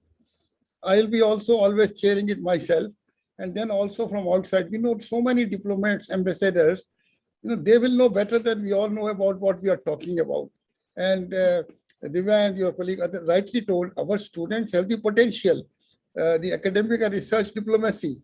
When I was given a scholarship from German government in 1967, I was wondering why they have given me a scholarship. Now I know it was a technology diplomacy. It was a scientific. I bought so many machines from Germany and sold and recommended, and so many cultural, scientific, and all. Our center in Germany. So, because 28 years in Germany, that creates a love like a motherland. So this is called technology and scientific. So all students, when I'm calling from Ladakh, they will be my ambassador in Ladakh. They will be my ambassador in Bhutan, Sri Lanka, Nepal. So this is called what we are doing. So I would say these all area comes under the international studies, international relations. So Lakshmi, your institution is one of the most important in MIT. Do you know it? And therefore, all your faculty. But Dr. Ramurthy, we will sometimes sit with them, 6, 7, 8 persons, right, institute, and have brainstorming. They are all very hardworking, loyal persons. A large number of students are taking admission. And as Divya told, this is unique in the country. So, but we will give more support and advice to Lakshmi. She's amenable. She can do it. Only we should put on the right path. Great. So I think that was my end. Dr. Ramurthy has all points noted. We will follow it up. Outcome. And I told you about my COVID. Not there. Yes. You know the COVID. COVID is a great epidemic, and after 100 years it came. I have got my own COVID. What does it say? Create opportunities via innovative determination. The other day, the Honorable Minister Jitendra Singh ji ने बोला हमारी Covid तो खत्म हो जाएगी पर Covid चलती रहेगी. Create opportunities via innovative determination. Innovation. One can innovate. I think innovation. I breathe innovation. I dream innovation. I eat, sleep innovation. That is why all establishments are developing, and I will not say life hell, but I go on keeping pressure on everybody, and everybody is thinking innovation. Nobody else, government or semi-government, are thinking so innovative as we at MIT. That is why we got this first prize. Everybody knows first prize in the whole country for innovation, research, and commercialization. Tashi Saab, I would say Mr. Ladakh, we got this first prize out of 1,000 universities, 23 IITs, NITs. What does it say? It means all my people and all those who have contributed to the success of this workshop are great people. Their name will be written in the history that they were game changer and they contributed in making India a superpower. So Lakshmi, this is my message, and we can do everything. We'll support you, guide you with your faculty, and we'll meet you often because this institution is very, very close to my heart. Thank you. Thank you so much, sir. Sir, if you permit, can I ask Dr. Neha also to say about the priorities that you asked for? Dr. Neha, please. Thank you, ma'am. Thank you, sir. Sir, since we know that the evolving contours of modern geopolitics is still in a state of flux, and we see that with the changing world order, India can, there are new challenges, and how India should leverage its position. It becomes important, as you've mentioned about Taliban. The implications that we have on our country, and the latest issues that have been evolving on the world order, that becomes important for our institute to focus upon. And we have been, as an Institute of International Studies, we have been focusing on these regions, but it also becomes important to focus on regions precisely as in focusing on Europe, Africa, China, Pakistan, US, and what implication does it have on India. We need to take those things into account, work on research projects. Maybe we can work on occasional papers, come out with monograph, focusing on that particular area and highlighting the issues, challenges, and thereby we can come out with publications, sir. And then the Amity, the AIIS can, have a lot of volumes of publications which will focus on recent and the important issues, and it can be circulated worldwide. And as we all sitting here, we know how the Amity Institute is well recognized worldwide. We can have that student exchange program through think tanks, through educational institutions, by promoting our research projects, by promoting our monograph, occasional paper, research papers, and then we can keep involving in that manner further, sir. Actually, तुम्हारी faculty बढ़िया कलमंद है. Right ideas. Yeah, and good. Garinder, you make a committee of internal 11 people. Take General Gadiok, Aram Agrawal, Siva Murthy, and we will often have a MS team meeting. 11 persons. I will always be there because this institute is doing very well, but still they need advice from us all also. And then we'll make a council, 21 people from outside, Mr. Sajjanhar, and they all, Lakshmi, they all will help you, and they are helping you. The people you have invited, from all over the world. This shows that they are interested in your work and they like you and they adore you, and that is why they have come. So I think, Garinder, we should make a revolution. I told 11 persons from so Gadiok is very important. His director may be taken. Anil Kapoor, Lieutenant Anil Kapoor, take from politics, diplomacy, defense forces, and Garinder, I made a word, Arman. What is the name of your son, Arman? Arman. Arman. Arman means, for me, ARM, Army, A, Air Force, and for Navy. So I'm making a integrated force. I have to ask the name. Arman, Army, Air Force, Navy, that is my Arman. Okay, so that you know that in all directions we are thinking, everybody is thinking. So Lakshmi, thank you very much. Now you proceed what is to be done still.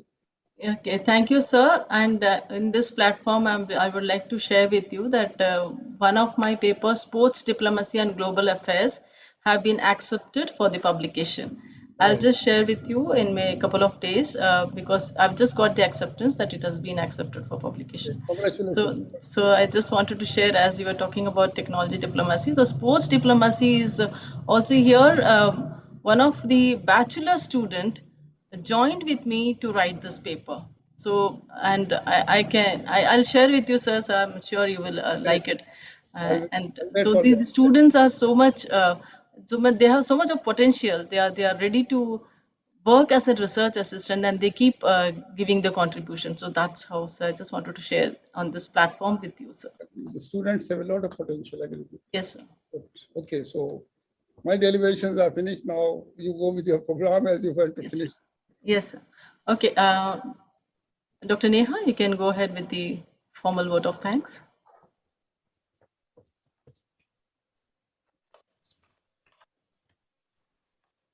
Dr. Neha? Yes, ma'am. Yes, ma'am. Sure, ma'am. Thank you, ma'am. On behalf of Amity Institute of International Studies, Amity University, Uttar Pradesh, it is my privilege to propose a formal vote of thanks.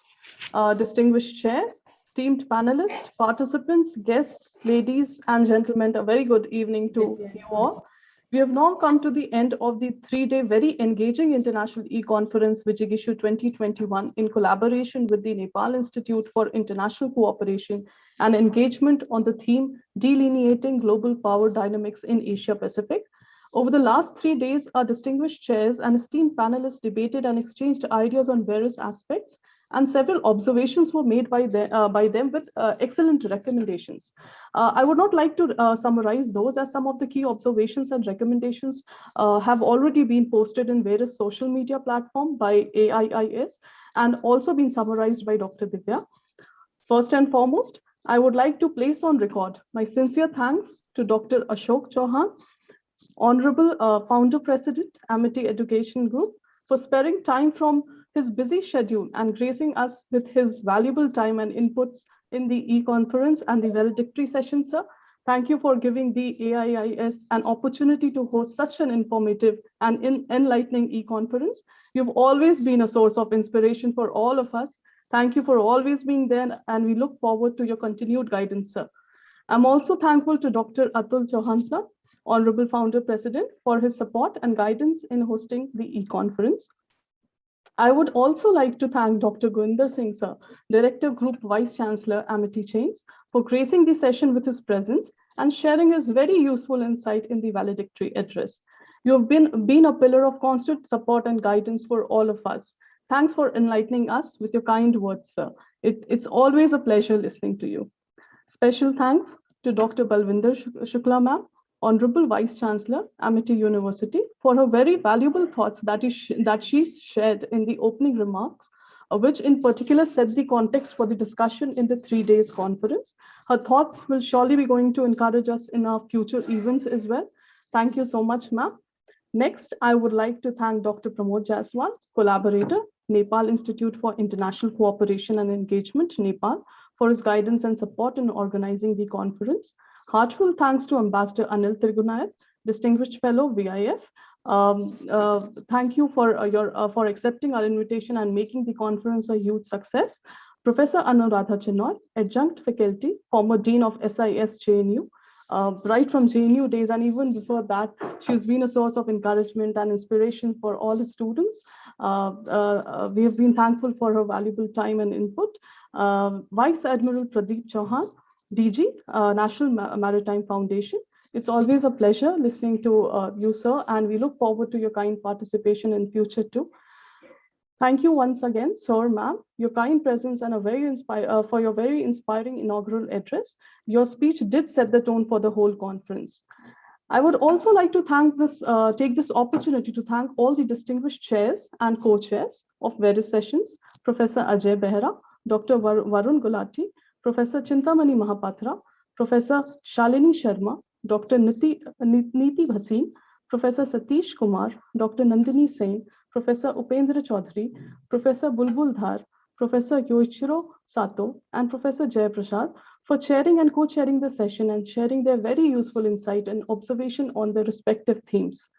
Heartfelt thanks to Dr. Selvamurthy, presently working with the Amity University as President of Amity Science, Technology and Innovation Foundation and Director General for Amity Directorate of Science and Innovation.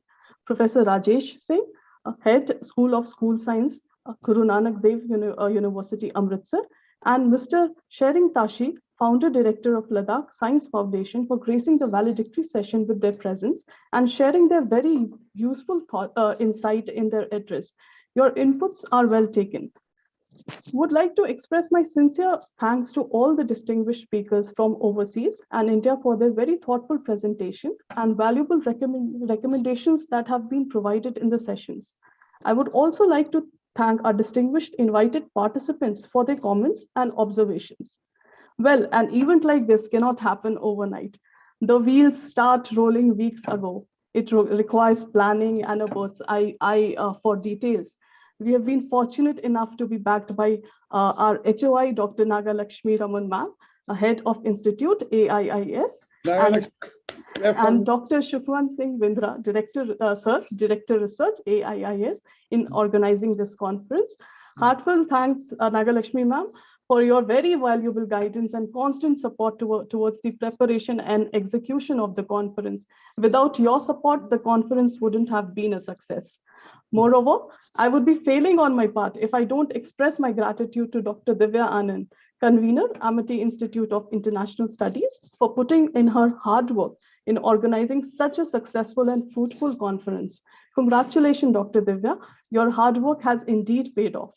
I would also like to thank Dr. Shrish Pathak for coordinating and extending his help in organizing the conference. I would like to express my heartfelt thanks to the research faculty for their support, in particular the anchors, the rapporteurs, and the media team for covering the session. Rupashri ma'am, Lakshmi, Shivali, Shirab, Ananya, Sandeep, Roshni, Varun, Shabaz, Riya, Roshni, Muskan, Arlene, Harsh, Vanshika, Arpita, Anish, Dhwani, Arpita, Prajakta, Akriti, Hiba, Dipanita, Ranjit, Gautam, Pakhi, Tanmoy, Daniel, Aniswara, and Tom. You all have done a commendable job. Special thanks to my colleagues at the IT section for ensuring the smooth running of the conference. Last but not the least, my gratitude to the entire audience for joining us from the different parts of the world and for your valuable participation in this conference. With this, I would like to close my remarks and announce the end of the conference. Once again, thank you for joining us. Have a great weekend. Over to you, Pakhi.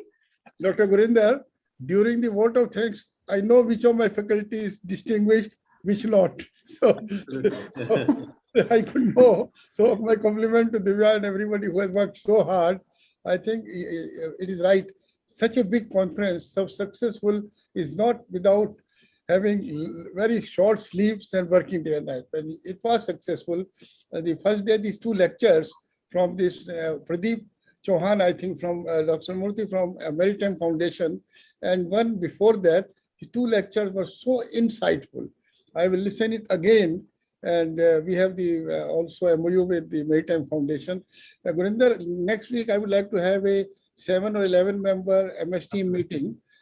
Take also Lakshmi, Sulumurthy ji, Gadiop, Aram Agrawal, Anil Kapoor, so that we make then extend our to 11 or 21 from outside. And this is the time that Amity should make deep thoughts, Garinder. They are teaching engineering, they are taking business studies, they are teaching architect. But the most important in today's relation, if we cannot make our India a strong pillar, all these studies will of less avail. Therefore, international studies, we should give full concentration. Dr. Murthy will also help. So thank you very much from me. Thank you. Thank you, sir. Thank you so much. Thank you. Thank you so much, sir. Thank you so much, ma'am. Now I would like to request Nagalakshmi ma'am to give us her remarks, if possible, and then we'll just close off the session. Ma'am, I just want to express my gratitude to all the participants, the supporters, all my students, all my beloved students who had been here, and of course all the dignitaries who were here, all the presenters, the panelists. I'd like to express my thanks to one and all. Thank you so much. Thank you so much. Thank you everyone for separating time from your busy schedules to come and attend, participate in Vijigishu 2021. Thanks a lot for your support. Baki, just a minute before we end. Special thanks to Professor Dr. Nagalakshmi ma'am. Without ma'am's support, this event would not have been possible at any cost. And the support ma'am has given 24/7. I remember calling ma'am at 12, 11. Ma'am is working till 2, 3 and not even sleeping. And then coming to the campus at 8:30 sharp. So the support ma'am has always extended to us and the students is commendable. I'm running short in terms of words in expressing my gratitude to ma'am. Thank you, ma'am. So we are blessed to have you as our HOI. And thank you. So ma'am, it's again, I would also thank all the students, those who are working till 4 o'clock in the morning since last week. And they are Lakshmi, Prajakta, Arli, they have been the pillars of the institution. So we have a lovely bunch of students, those who stand with us, faculties. If no one is there, ma'am and students will always be there to help and make the show the success. And thank you, faculty members, Dr. Shri sir, Dr. Neha ma'am, Rupa ma'am. So backhand support was given by Rupa ma'am and my colleagues also. So it's really lovely to have all of you here. Thank you. Thank you.